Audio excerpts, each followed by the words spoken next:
Evan scoffed. Cursed? You actually believe that? He shook his head, blonde hair falling over his eyes. It's true, insisted Mark, his voice hushed. People go in, but they don't come out.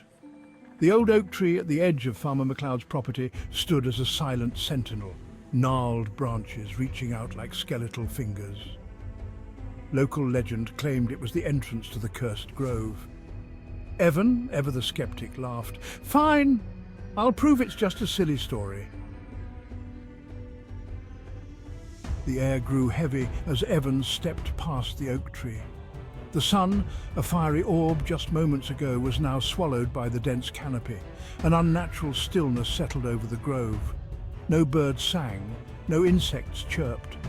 Even the wind seemed to avoid this place. The hair on Evan's arms prickled, the air grew colder, the shadows deeper. He pressed on, his bravado fading with each step. A twig snapped underfoot. Evan froze, his heart pounding in his chest.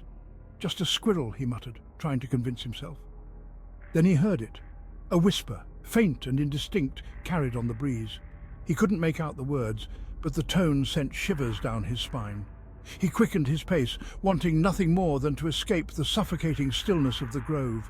But the whispers followed, growing louder, more insistent.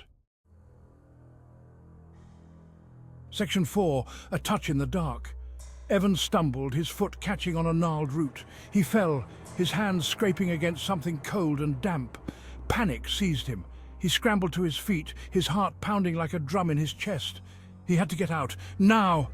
But as he turned to run, a cold hand closed around his wrist. He gasped, pulling back with all his might, but the grip tightened. Section 5. Lost and running. Terror lent speed to his feet. He ran blindly, branches whipping at his face, thorns tearing at his clothes. But the hand held fast, dragging him deeper into the grove. The whispers were screams now, echoing all around him. He couldn't tell which way he was going, couldn't see anything through the darkness. He cried out for help, but his voice was swallowed by the oppressive silence of the grove. Section 6. The grove consumes. Evan stumbled once more, falling to his knees. He looked back, but the path he thought he had taken was gone.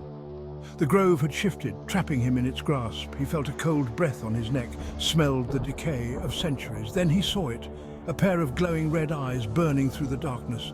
The hand tightened its grip, pulling him towards the abyss. Evan screamed one last time, a desperate plea swallowed by the cursed grove. Morning came, but Evan did not. He was never seen again. Another victim claimed by the cursed grove.